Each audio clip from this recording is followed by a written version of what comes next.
Another missile. A U.S. official says it was an intermediate-range ballistic missile. Sources say it was launched from a province in the country's north and traveled 500 kilometers and landed in the Sea of Japan, also known as the East Sea. This happened just as U.S. President Donald Trump was hosting Japanese Prime Minister Shinzo Abe in Florida.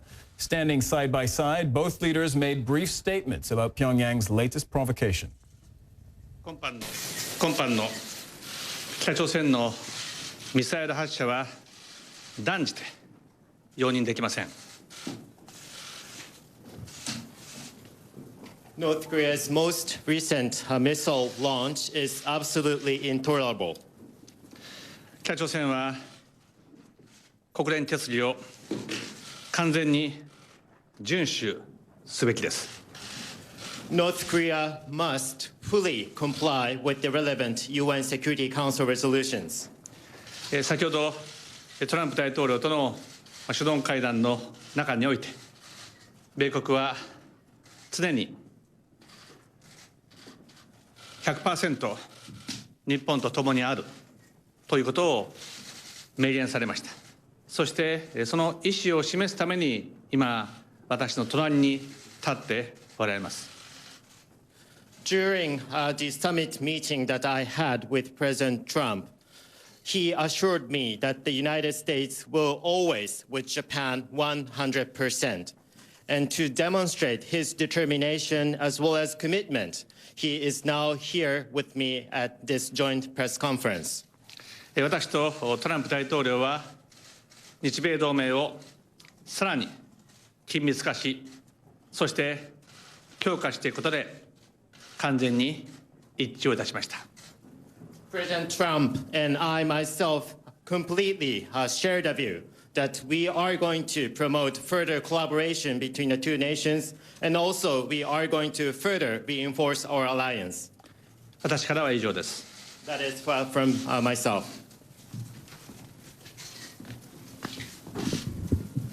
Thank you very much, Mr. Prime Minister. I just want everybody to understand and fully know that the United States of America stands behind Japan, its great ally, 100%. Thank you. And CNN's Athena Jones, who was there, has more on that statement from Mr. Trump. Hi there. That's right. We did hear brief statements from Japanese Prime Minister Shinzo Abe and an even briefer statement, I should say, from President Trump here tonight at Mar-a-Lago, the president's estate here in Palm Beach. Shinzo Abe, the Prime Minister of Japan, saying that North Korea's most recent missile launch is absolutely intolerable, saying North Korea must fully comply with the relevant UN Security Council resolutions. That second line there is an echo of a line from the joint statement put out by the U.S. and Japan after the two leaders, Prime Minister Abe and President Trump, had their first official meeting at the White House. In that statement, they urged North Korea not to make any further provocative actions, or not to take any further provocative actions, and they talked about the need for it to comply with UN Security Council resolutions. So you heard the Prime Minister echoing that call tonight. He also said that during the summit with President Trump, Trump assured him that the United States will always come to Japan's defense. And said that the president and he completely share the view that we are going to promote further cooperation between the two nations, and also we are going to further reinforce our alliance. After the Prime Minister spoke, President Trump took to the podium and delivered a very brief statement saying, "Thank you very much, Mr. Prime Minister. I just want everybody to understand and fully know that the United States of America stands behind Japan, its great ally, 100%. Thank you." Now, I can't stress enough that that is a statement that does not at all address what happened. It does not address the fact that North Korea launched this missile. It was a cautious statement, dare I say, a timid statement, not the kind of language that we heard from candidate Trump or President-elect Trump. A clear signal that the White House is responding very, very cautiously to this, its first real national security test, now barely, not even a month in to the presidency. So that is the statements we're getting so far from the White House and the Japanese Prime Minister in response to this latest provocation from North Korea. And I should mention this is something that North Korea likes to do. They like to test new administrations. They fired off their second nuclear test early in President Obama's first term, and their third one just a month into his second term. So this is not something that was not predictable. In fact, U.S. intelligence picked up on movements in the past month or so that indicated this could be coming. And yet we get a very, very brief statement from President Trump, a bit of a longer one from Prime Minister Abe in this first response to a missile launch. Back to you. All right, for more on North Korea's latest missile launch, let's go to Matt Rivers, who's covering this from Seoul in neighboring South Korea. Matt, how will Mr. Trump's, in particular, short but unequivocal statement of support go down where you are? Well, I think you need to take what Mr. Trump said in conjunction with another big, important visit that took place here in South Korea recently. And that was, of course, when Secretary of Defense James Mattis chose to come to South Korea on his first overseas trip. I think there was a lot of nervousness here in South Korea and, frankly, in Japan as well, because of what you had heard President Trump say while he was a candidate, talking about maybe that the United States was overstretched in this area, that South Korea and Japan were not really providing enough back to the United States in return for the very heavy and cost-intensive troop commitments that the United States has in this part of the world.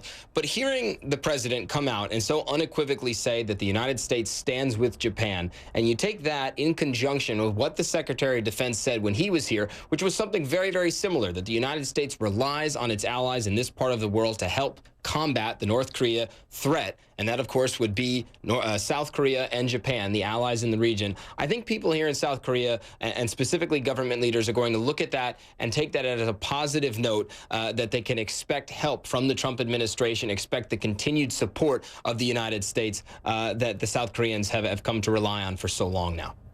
And North Korean leader Kim Jong-un said just last month that he could test fire an intercontinental ballistic missile at any time. Now, that potentially is something that could directly threaten the U.S. How much of a threat is North Korea to the United States at this stage? Well, there's a lot of questions as to whether North Korea actually has that technology. I think most experts would tell you that while they are moving towards being able to launch an ICBM successfully, they're not quite there yet. They've got a long way to go, as evidenced by the fact that many of their intermediate range missile tests, like the one we saw this morning, tend to fail. Now, we don't know whether this morning's intermediate range test was a success or a failure. The South Koreans tell us they're still trying to work that out. But the fact is that the North Koreans have a long way to go. And then, remember that once you build the missile, that does not necessarily mean that you can deliver a nuclear payload, because there's more technology. First, you develop the ICBM, but then the North Koreans would then have to come up with the technology to miniaturize a nuclear warhead and put it on top of that missile. And that's a whole nother step that they would need to take. And so while they could be a long way away from that point, most experts in this part of the world will tell you that the North Koreans are determined to keep moving towards that point, that is their ultimate end goal, and that they're not going to stop, because they know that this kind of program, this weapons program, is really their one card to play on an international stage in an international community that increasingly appears stacked against them. Matt Rivers reporting live from Seoul, the capital of South Korea. Thank you very much. Of course, you'll continue to monitor developments in the region for us.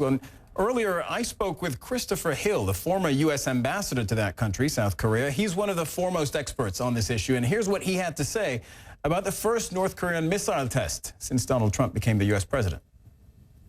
I don't think tonight was a crisis. This was an intermediate missile. We've seen this before. We've seen the range. There may be new elements to it, but tonight is not a crisis. But overall, this issue in the next 4 years will be a crisis, because North Korea intends to have a deliverable nuclear weapon. And I think for Donald Trump, it was actually, this has been a pretty good few days on East Asia policy. First of all, very successful visit to Korea and Japan by his defense secretary. And then he had a very successful telephone call with Xi Jinping. And now, what better way to show support and show solidarity with the Japanese people than a North Korean test? So I think it has been a good day for the president in terms of the policy coming ahead. And I think it's pretty clear what needs to be done. First of all, the alliances with Korea and Japan need to be strengthened. And in particular, I think the U.S. has a role in trying to strengthen the relationship between Korea and Japan. That has to get better.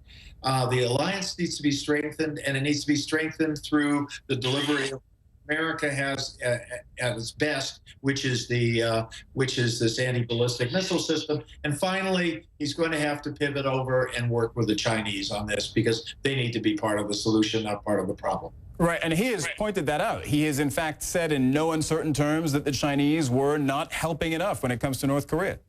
Well, he's also implied that it's kind of their job to take care of this, as if he was going to outsource it to China. And I think certainly his conversations with Abe would reveal the fact that no one country can solve this problem. That's why President Bush and President Johnson then created that six-party process. So I think this is really it's been kind of a dress rehearsal for President Trump in a sort of international context. And I think it's so far gone well. And now he has to put together a strategy. And I'm sure part of that strategy has to be a kind of deep dive with the Chinese on how we're going to manage this, because no one wants that in the next 4 years, North Korea will be fielding a deliverable nuclear weapon.